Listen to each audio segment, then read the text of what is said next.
Hello, and welcome to episode 50! You heard that right, girl. 50 of the Paper Soprano Podcast. Oh, wait, hold on. Okay, so, sorry, the microphone was doing a weird thing. But anyway, okay, so here's the deal, you guys. It's the 50th episode of the pod. And oh my god, I'm just getting all set up here because if you are new to the podcast and you happen to stumble upon this 50th episode here, which I don't know why you would start at number 50, but who knows? You know, I'm not trying to judge you or anything. So if you're here for the very first time, I would like you to understand a little bit about the podcast itself, and I think it's good for anybody who has been religiously listening to this whole podcast all the way through. This is a daily podcast. I do this podcast every single day, and it is very low key, so don't give me that much credit, okay? You're like, wow, oh my god, every day? And I'm like, yeah. It's literally like my main source of communication with myself. So like it's not that big of a commitment. I literally just sit down at my computer. Clearly I have high standards for audio because every day, girl, it's like as soon as I start podcasting, the doggies start barking. So if you hear them in the background, know that that's a segment. And yeah, we just talked through the dogs barking. It happens literally every episode. So we do this every day. We do this literally every day. We sit down. And by we, I mean me. We sit down and we just start speaking. And that's the whole point. It's more of just like a cathartic word vomit session than like a polished product or a podcast that is like really well produced and blah, blah, blah. It's kind of like a jam session versus a pop song you hear on the radio. You know, if you're looking for something that's going to be really well polished and really, you know, thought out, mulled over, those kinds of things, this is not the podcast for you. This is the spontaneous improvisations of my mind. The inner machinations of my mind are, in fact, an enigma. And that's the whole point. That's what I'm trying to capture here. That's what I'm trying to be candid with people about and kind of just like fight the whole stigma of whatever you have to produce has to be perfect and it has to be amazing and it has to be polished. And, you know, those kinds of things do exist and there's a time and place for them. But like right now in a pandemic, when literally we're being stifled, all of our creativity is like being absolutely stifled, like just create something. Just do something. Even if it just means sitting down in front of a microphone and talking for like 30 minutes to an hour every day. Just create something and put something out. You know what I mean? And I'm really saying that to myself, you know. If I seem like I have kind of a lot of energy right now, it's because I just went for a walk and it's like very, very cold outside. And that kind of reminds me, I've been wanting to talk about this, and I don't know if anybody else has ever heard of this guy, but there's this guy on Instagram called, I think his name is like Wim Hof or something like that. I think he's like Nordic, Icelandic guy, and he's got like, he's called like the Iceman is basically like his whole thing, and the guy is like old as heck.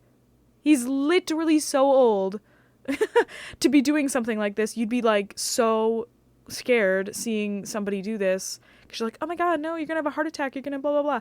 He literally submerges himself daily, I think even maybe sometimes multiple times a day, like in giant buckets of ice water, and like he will like meditate for hours on like outdoors in the snow, and he literally is like, oh yeah, like we're just gonna take an ice bath, and like he kind of advocates for this whole like cold method where I find it really interesting actually. You just kind of like acknowledge the fact that, you know, to a point, but your body can overcome so much, and your mind is so much more powerful than your body. So like if you acknowledge this, because clearly this guy has, and he has like a big following. I would look up some of his videos on either YouTube or Instagram. Just look up like the Iceman, and he's like this old dude with like a beard, and he's like gray and stuff, and he literally like jumps into barrels of ice. But he advocates for like cold showers in the morning, and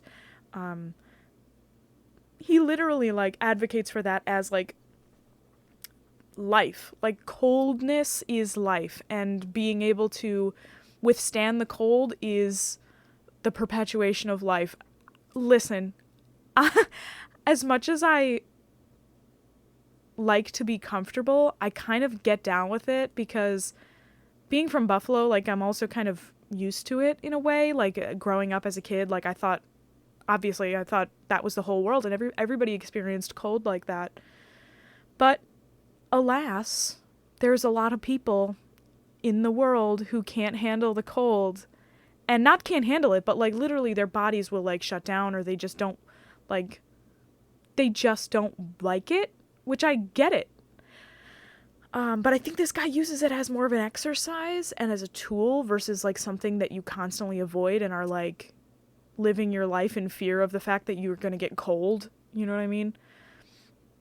Also, I have so much respect for people who say things like that. Like they're like, oh my God, I get cold all the time. I hate the cold. I hate the cold. I hate it so much. Oh my God, oh my God, oh my God.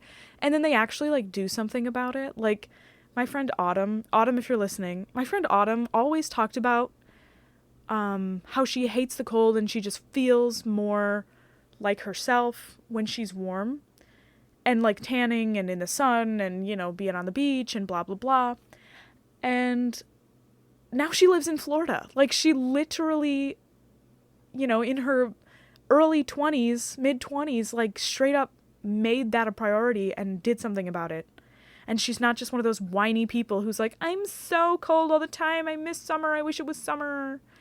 And like, listen, if you're one of those people, like, girl, I know it's not necessarily everybody's ability to be able to move. So like, I'm not trying to shame anybody. And I know it's a very privileged thing to be able to move, but you know, sometimes you just gotta know what you want and then make choices to get there over time. And obviously my friend Autumn, she didn't move when she was first saying that, and I first started hearing her saying that in like middle school and high school, because you don't have control over your life at that point, and you don't have the funds, you don't have whatever, blah blah blah. But if you're really passionate about something and you're not just a whiner, sorry to be blunt, but if you're really passionate about something, you're gonna make it happen. And I am inspired by Autumn to know that she did that, because I'm specifically thinking of one person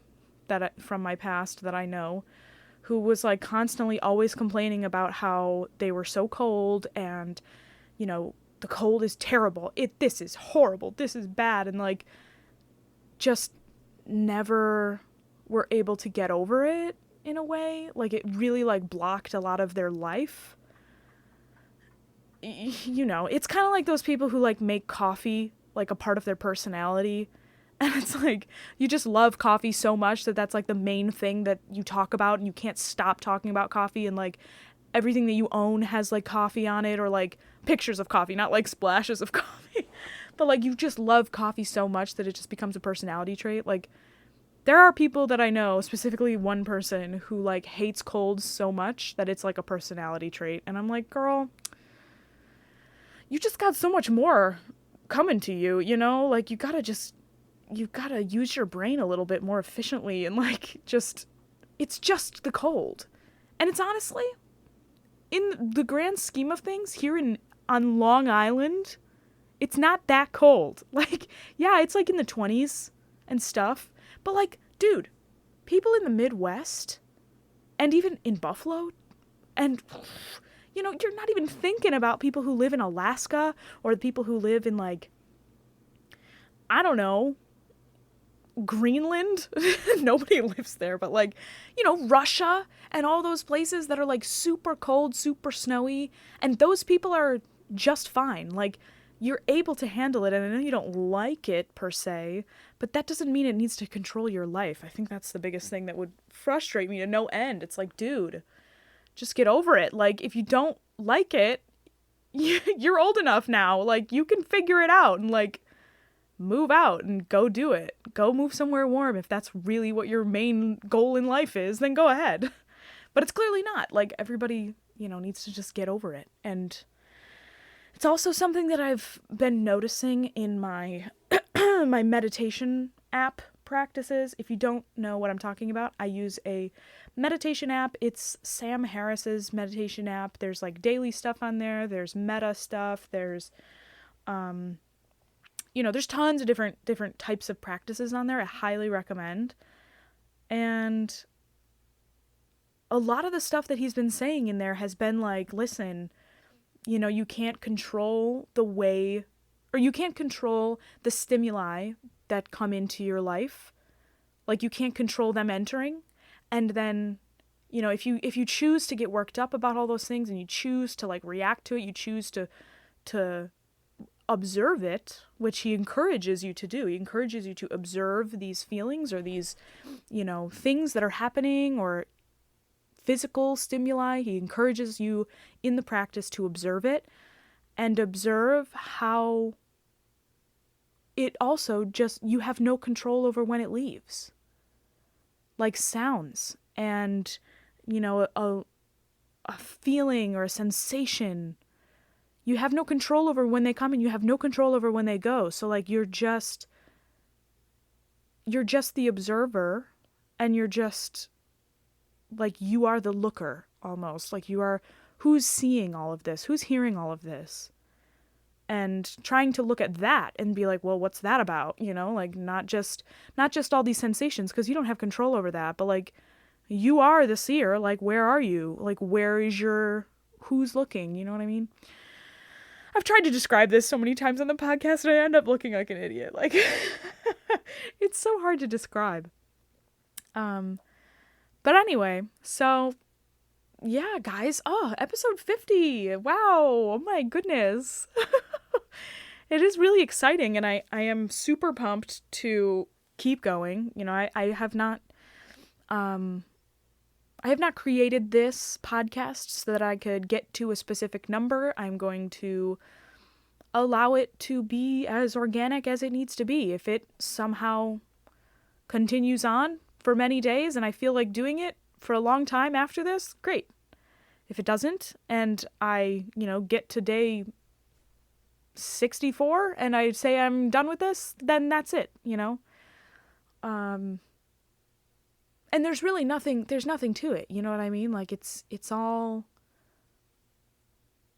just the it's just all happening, it's just all, I have no control over these types of things, and I'm not trying to, is what I'm getting at. I'm not trying to have control over everything, and this is also something that I struggle with, is control.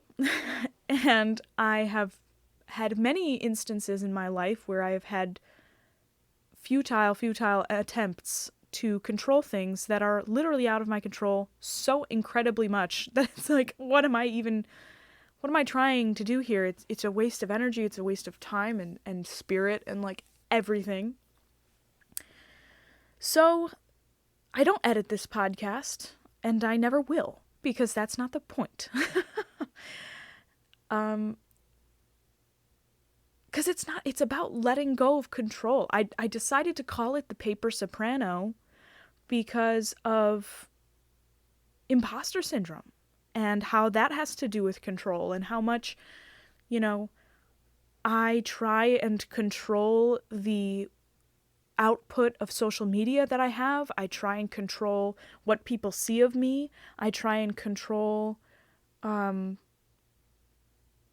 craft and how I'm progressing as a singer and how I'm doing all this stuff. And it's just like, I'm trying to control so much of this, and yet somehow despite all of my attempts, I still feel like an imposter. I still feel like a phony all the time. And it's so difficult because there are so many creative people, especially in my area, like especially around New York City, around New York, and I'm in a school for music, so like I'm surrounded by creative people, and it's so easy to try and manipulate your interactions with people because for some reason you don't see yourself as successful, but you see your peers as, they're actually doing it. They're out there doing it. All of my friends, they post these things. They post these things on social media. They do all of these things. They go to programs. They go to this. They do that. And it's like, they're actually doing it, and I'm not. But the secret is, they think that about you. And they think that they're not doing it about themselves. And it's this insane, weird dichotomy that happens between two people when they look at each other and they're like, oh yeah, you're out there doing it. You're really like killing it. I'm not killing it. And then they turn around and say the same thing about, the other person says the same thing about themselves. It's the exact same thing. And nobody really talks about that. We all kind of acknowledge it and we're like, yeah, oh, I'm terrible, blah, blah, blah. It's like this weird humble thing that everybody does, like, oh, no, I'm terrible, but you're amazing. I'm terrible. Oh, woe is me. I'm terrible. But like, in reality, I think a lot of people really believe that. And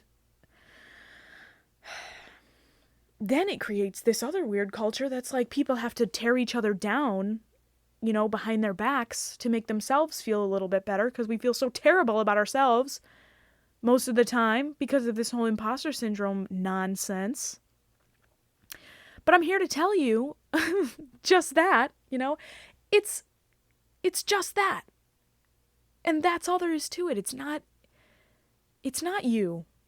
It's this idea that we have to be fulfilled at a certain age. It's this idea that precedents have been set, and if you have not met them at that point in your life, then you're not going to get to the place that you think you're going to go. And it's like, okay, great. So now what do I do? You just create something every day, and you don't judge yourself for it, and you just put it out there, people. That's what I'm trying to do with this podcast. It's not like some valiant effort that I'm like struggling for every single day. And I'm like, chiseling away at my life's work because I'm not comfortable posting that because I still have a lot of problems attached to, sharing that online because I'm convinced it has to be perfect or else I can't post it, But this podcast does not have to be perfect.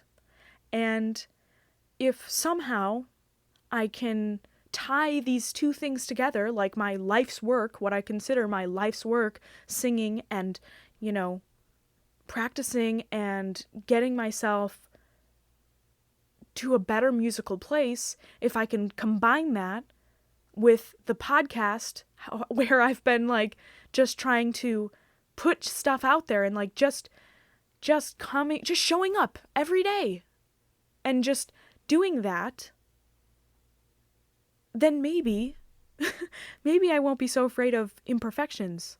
Or maybe I won't be so intimidated by perfection.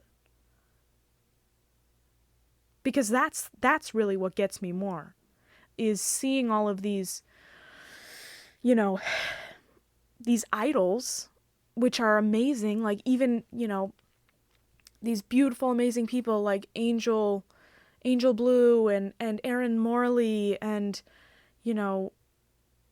all of these gorgeous, amazing singers at the Met and Diana Damrah and Renee Fleming and all of these amazing singers who are posting, whatever, but comparing yourself to people who have been through what you're going through and are on the other side of it is terrible. Shouldn't do it.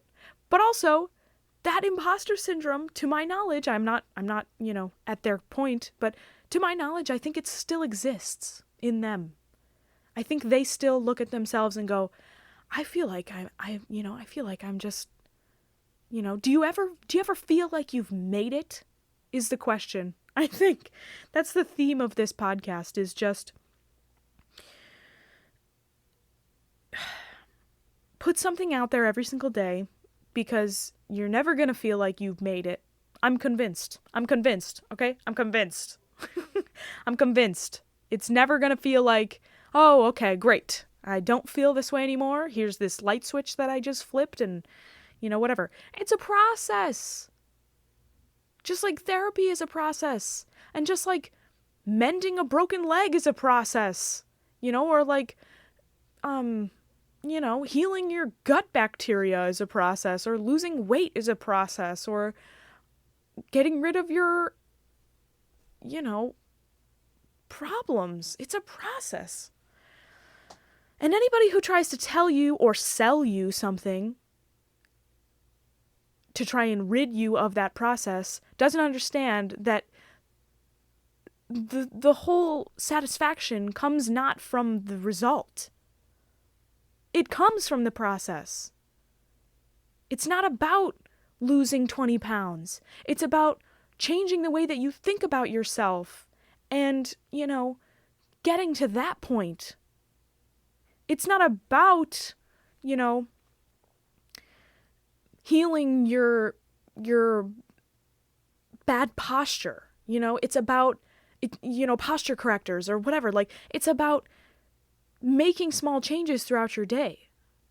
And it's not about, like, all of the things that people say about, like, self-care and blah, blah, blah. Like, oh, yay, self-care Sunday, ha, ha, ha. It's like, no, it's about those really, really not so attractive moments in therapy and, ugly self-care, ugly self-love, and hating yourself just a little bit less every day.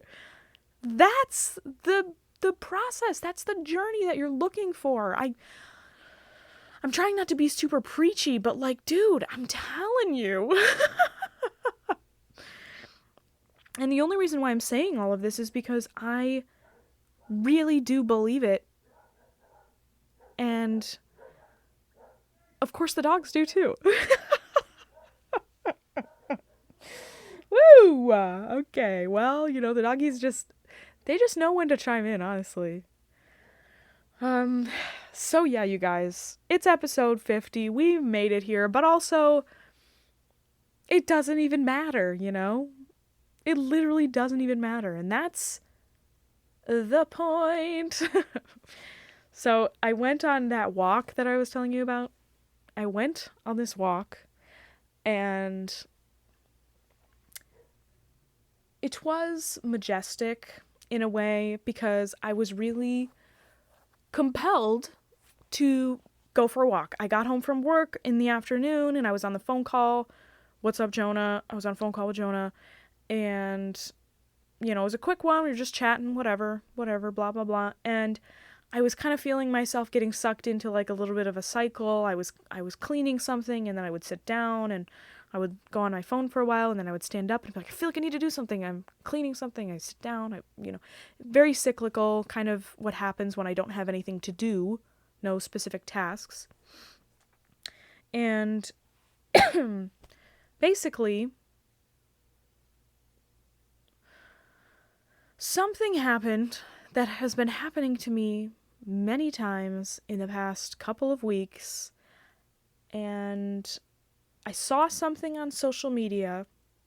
It was like a friend request thing, a suggested thing, and it was like, you suggested for you, blah, blah, blah, like, here you go, we suggest that you friend this person, because, they're new to Instagram, whatever, and I'm like, you know what?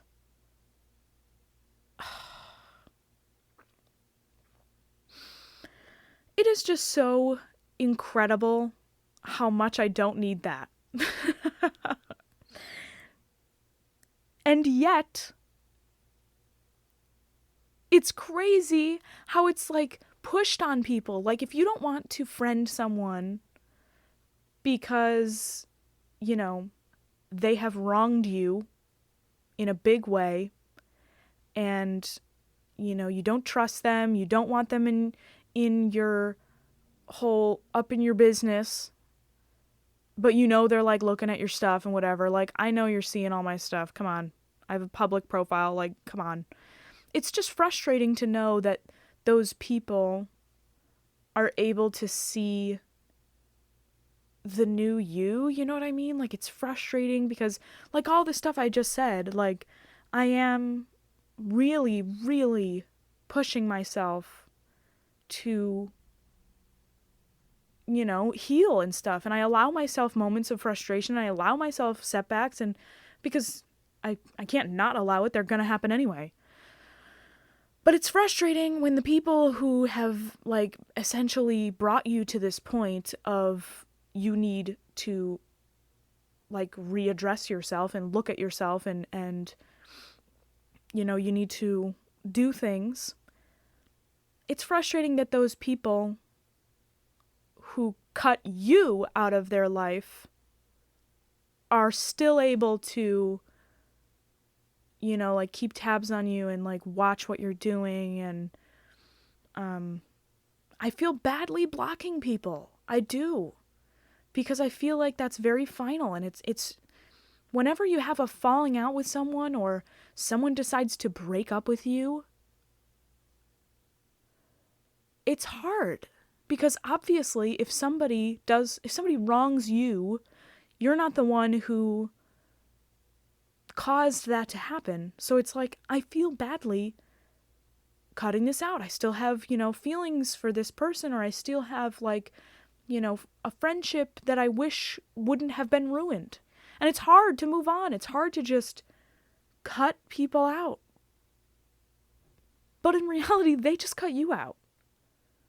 So it's like, fair is fair, but also, I'm not letting this person define me. And it's so funny to me. It really is. If you know what I'm talking about right now, bless your heart. And if you are the person who I'm talking about right now, go get some help. I'm so serious. But if you know what I'm talking about, you know that I'm not trying to drag anybody. I'm not trying to smite anyone or put anybody in a bad position, which is why I don't really go into it with, like, names and specifics on the podcast here. But this is part of my life, and who knows, like, maybe down the line I will feel more comfortable talking about this, but right now I'm just too emotionally charged about it, you know what I mean? I don't feel like it would be fair. Just got an email. That sound triggers me, dude. I need to change that ringtone.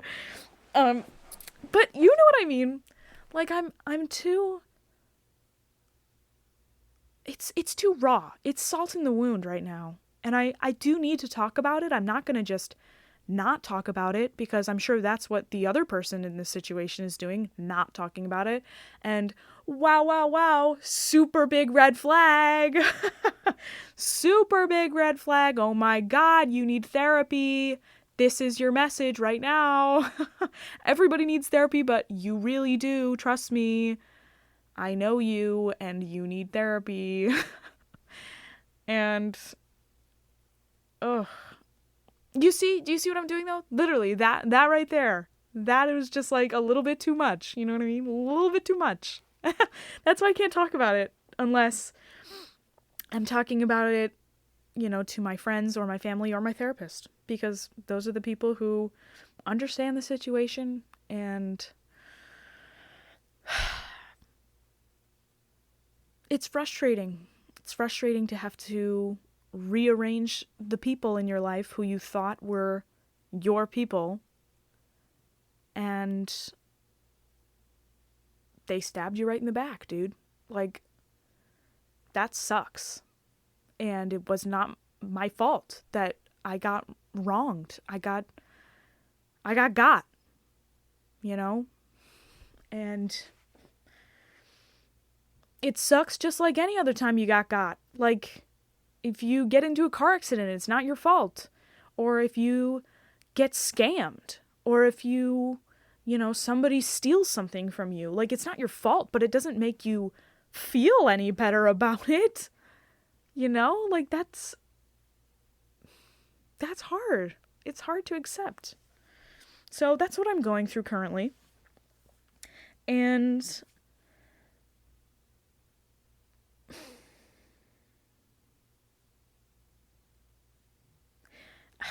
I don't like want to sound dramatic, but like I am dramatic, so we're just going to accept that. I don't need this in my life. You know what I mean? Like, I don't need this kind of energy in my life. But at the same time, I kind of do. I'm learning a lot of lessons, and I'm being forced into a bunch of uncomfortable growing pains. But I'm trying my hardest. Oh my God, you guys, you would not believe. I am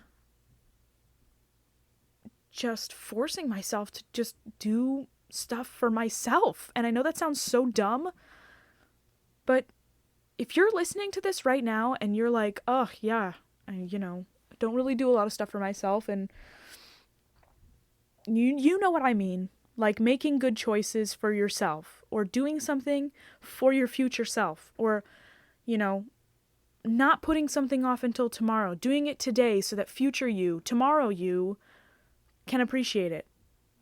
That's the kind of thing that I couldn't do 3 months ago. I couldn't do it. I could not justify doing something for future Heidi, immediate future Heidi. I just could not justify it. I don't know why. It was like present Heidi was so injured, or like just kind of insecure and like frustrated, and my present self felt the most need for attention. But in reality, there is not just one like present self or past self or future self. Like, we're all the same person, duh. So by not doing things for my future self, I was affecting my present self. And like, that's why I was so upset, because it was just a big cycle. I wouldn't do something for my future self. I'm like, oh, I'll do it later, whatever. Like, I just don't want to do it right now. I just don't want to do it. And then future Heidi would come along and I'd be like, ugh, why didn't I do that? God. And I would get frustrated at past Heidi. Like, it was a toxic relationship with myself, because I was put into this situation with COVID, and I was, basically evicted from my apartment when COVID hit back in March. And I'm convinced, dude, I'm 100% convinced my body went into like survival mode, and I didn't know how to get out of it. And I was literally just trying to survive, and I still am in that a little bit, but I'm also,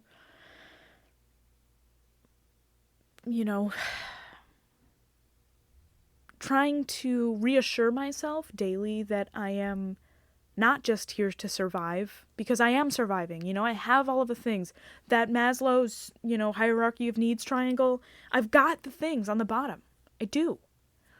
And I think the trauma of COVID and my own trauma from my childhood and my life and my teenhood, everything compiled into like September, October, November. And that's when some bad stuff was going down. And it was getting really, really dark. And I was trying to acknowledge that I was seeing all of this stuff happen around me. And then all of a sudden it came crashing down, like literally a week before Thanksgiving. And my entire world like stopped spinning for a couple of weeks.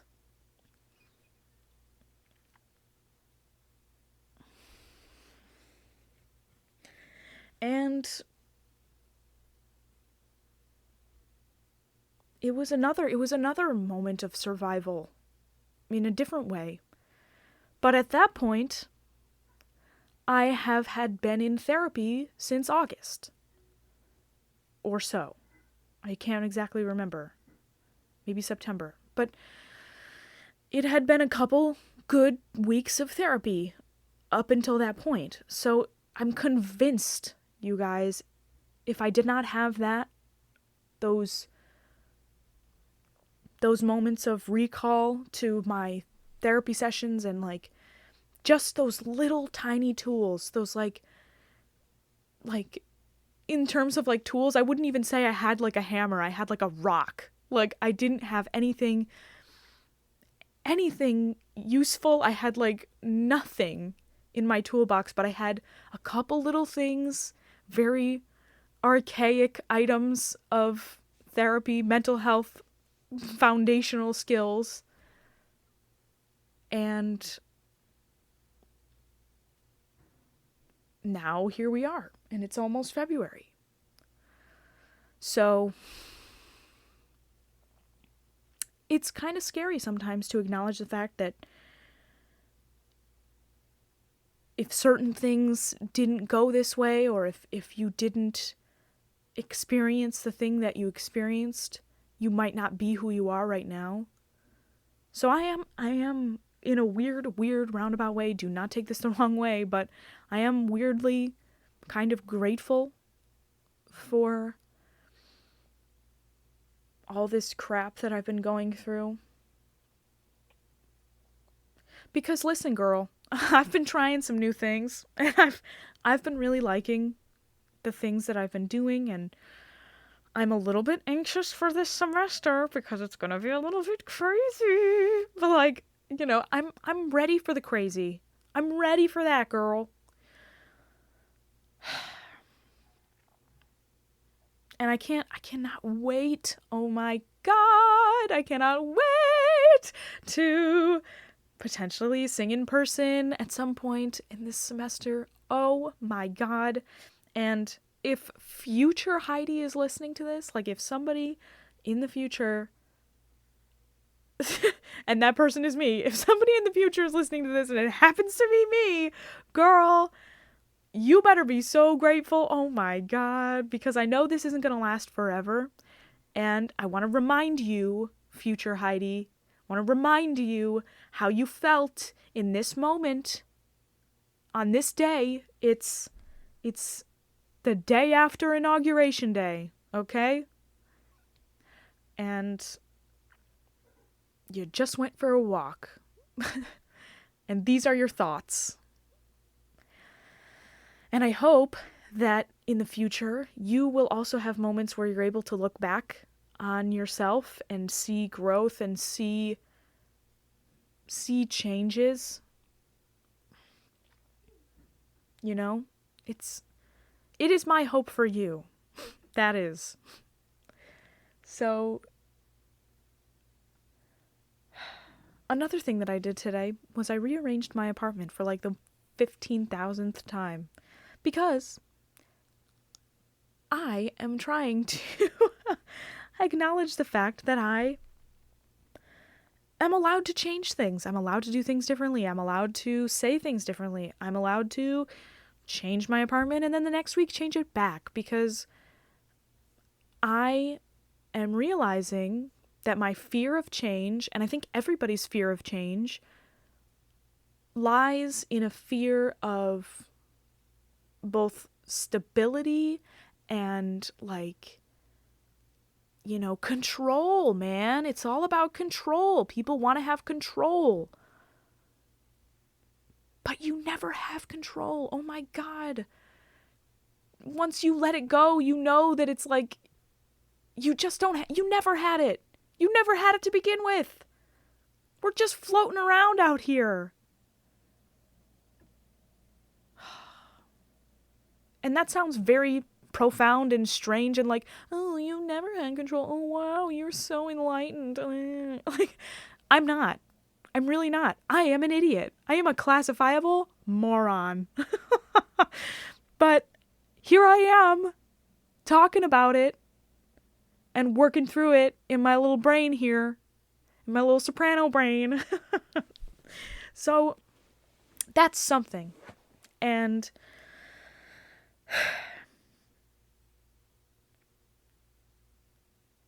it is frustrating to know that you've got like all of these things ahead of you and you're like, oh wow, I've got all these opportunities and I don't know what's going to happen yet and I really want to try and get to this one thing and I want to do this and I want to do that. And it's like, no, dude.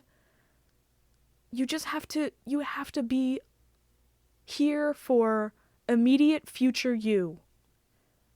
And those little things, like literally like picking up a dish that you left in your room, or taking your water cups down from your upstairs bedroom, or filling up your own gas tank when you know that you're on E and you're not going to get to where you need to go on time if you don't do it today.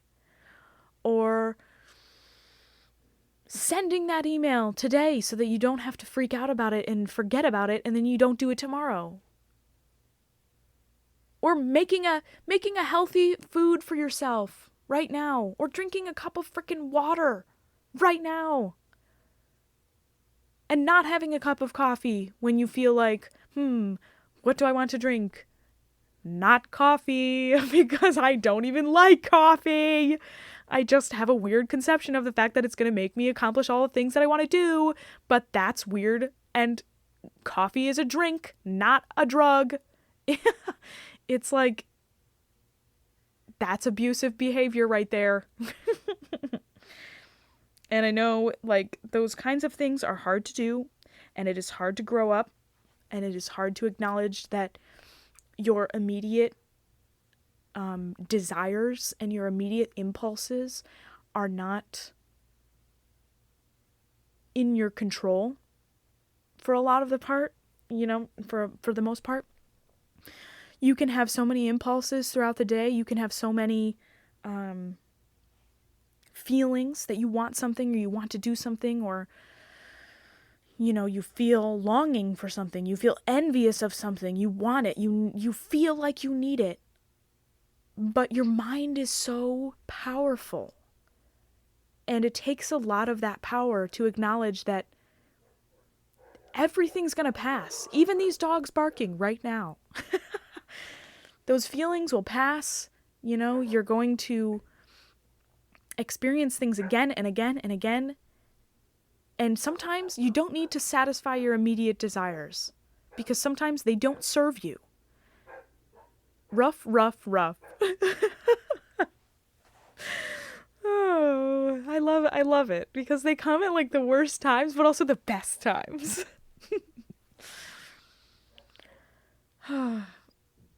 But you know what I mean. And this is not me trying to tell you what to do or trying to preach to anybody. Girl, you are the master of your own universe, and that's what I'm trying to tell you, is that you have all the power. And you should feel that power. And if it means that you're going to take a cold shower about it, then go ahead, Iceman. You're going to take a cold shower because you can, and you feel like it. I don't know. But if it means that you're not going to order takeout for the 5th time because it's easy and it's fast and it's whatever, and you're impulsive to do that, if you're not going to order the same takeout for the 5th day in a row, and it means you're not going to satisfy that desire, that immediate desire, that impulse, because you're smarter than that. You're more powerful than those impulses. Who's looking? Like, who is the one that's impulsive? Is it really you, or is it just a fleeting thing? Is it really what you want in the long term? Because a lot of the times I ask myself that question and it's not what I want. I'm constantly thinking, oh, well, when I can start, making tea every morning, that's when I know I'll have made it. Or when I can start making a smoothie and doing all these healthy things for myself, and when I do those things, that's when I know I'll made it. And I kind of like identify with those things. And yet, a lot of the times, like back a couple months ago, I would choose things that did not reflect my long-term goals. And that's a dissonance there. That's a disconnect. And it takes a long time for you to look at yourself and realize, maybe I'm not doing something that's in the best interest of myself. And that's one of the reasons why I don't like the whole self-care thing, because it kind of has this air of you can just do whatever you want, whenever you want. But it's not, and I know that it's not. So it's like, the way that self-care is portrayed is really not what it's all about.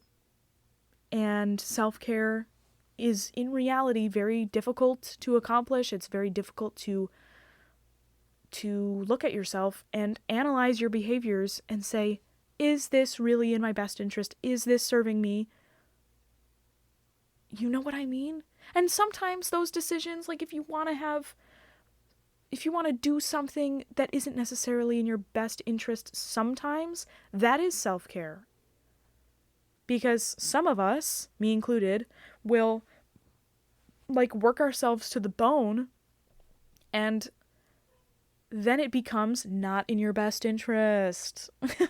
When you work too hard, or when you push yourself to a limit or to an extent that you really shouldn't be. If you're practicing too much and your fingers are bleeding, or if you're practicing too much and you feel hoarse, or you are practicing when you already felt hoarse, or you don't feel great that day, or, you're sick, or you're mentally not in a good space. Like, those things are not in your best interest. But if you are feeling okay and you're just feeling nervous about practicing, and you decide to go on your phone, or you decide to do something else, or avoid what you really need to practice by practicing something more fun, that also just turns the pendulum the other way. It spins it in a different direction and becomes not your best interest. And I know this all seems really, I feel very strange today. I feel very weird. It all seems very contrived sometimes when I say these things, but like I said, girl, we do not edit this podcast. We say the thought processes that are on our minds. And sometimes I say things like processes, and I don't know if that's the correct way to use that word. And we just move right along, people. We move right along. And I'm also just remembering that we have to read our minute sketch, and then we're going to close it out. So yesterday we had Henry Purcell. And today, we have Lully, Jean-Baptiste Lully. Haha, yes. We have, his subtitle is rather weird. Musical dictator of the 17th century France. Born 1633, died 1687. The life of Jean-Baptiste Lully kaleidoscopes into a series of brilliant images.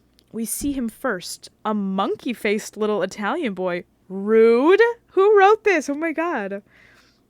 Born in Florence of poor parents in 1633, and there picked up by the Duc de Guise to be carried as a gift to Madame de Montpensier in Paris. He is the pet of the household for a while, but soon is relegated to the kitchen in favor of a new toy where he solaces himself by giving impromptu concerts. His song, Au clair de la lune, is said to have caused a long wait between entrée and roast. Oh, duh. Entrée and roast, right. Mademoiselle, hearing of his talent, has him taught music and dresses him in the perruque of her orchestra. At 19, his service with her was terminated by his song lampooning her. What? But his lifetime friendship with Louis XIV begins. He rises rapidly from a mere violinist in the king's orchestra to director of a special band. Every player must learn to read at sight, and the director's sharp-tongued exactions bring his orchestra close to perfection. Louis is delighted with Lully, who dances divinely, acts the clown in Molière's Comédie, plays violin and piano, writes ballets. He loads him with honors according to only to noblemen, winks at his dissipations and impertinences, gives him some handsome presents when he marries, and produces 6 children. In 1672, Lully steps out as opera composer and master of ceremonies at Louis's Grande Fête at Versailles. He writes an opera a year from now until his death in 1687. In candlelit gardens where fountains play and banquet tables groan under rare vivans. Sorry, I just heard something. And now I lost my place. It's literally 1 page, Heidi. Come on, you can do this. Find where you were. Hello? What's going on? Okay, here we go. In candlelit gardens where fountains play and banquet tables groan under rare viands, the monarch and his court graciously view Alceste, Cadmus, et Hermione and Roland.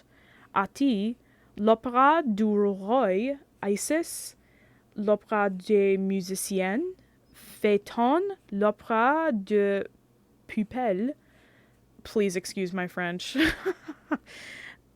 which please all tastes. So I guess those were just a bunch of things that he wrote. The song Amour, que veux-tu de moi is sung throughout the kingdom. The productions are of a lavishness that puts present-day productions to shame. Women replace the men in ballets. Overtures introducing the operas are an innovation, bringing out new orchestral effects which later composers seize upon. An untidy little man peering with red-lidded eyes at the harpsichord keys, upon which he drops snuff while composing. A lion raging at the greatest poets of the day because their lines do not match his inspiration.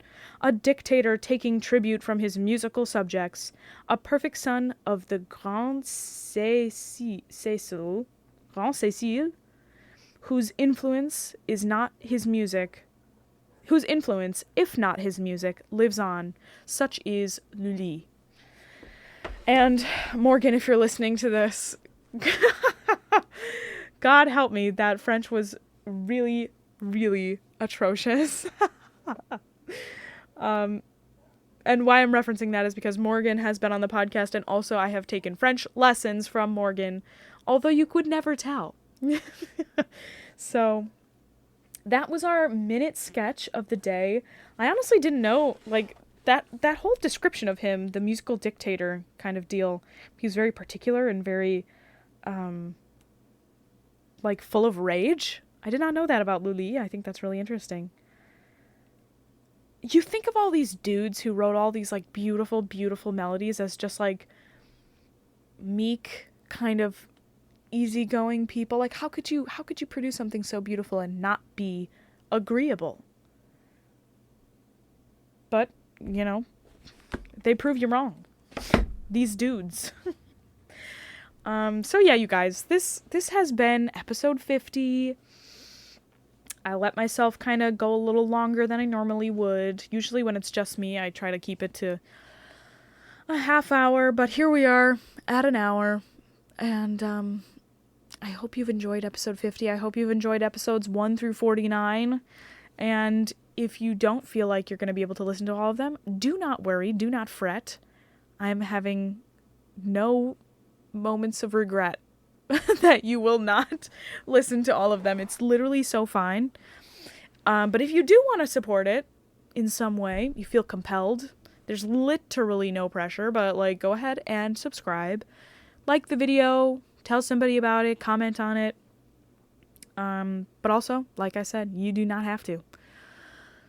So, yeah, episode 50. We made it here, you guys. I hope you have a wonderful morning, afternoon, evening, or night. Oh my god, my foot is asleep. I'm about to throw up. Oh my god. Oh no, it's horrible. It's horrible. I was just sitting crisscross applesauce in my chair, and now my whole entire leg is asleep from my knee down. Yeah.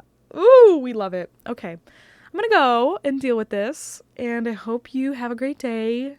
And this, of course, has been the Paper Soprano Podcast, and I am your host, Heidi Schneider. I thank you for listening. I thank you. And I will talk to you tomorrow. Thanks so much. I never know how to end these podcasts. Oh, it's so bad. Every day, it's so bad. Oh my God. Okay, love you. Mean it. Bye.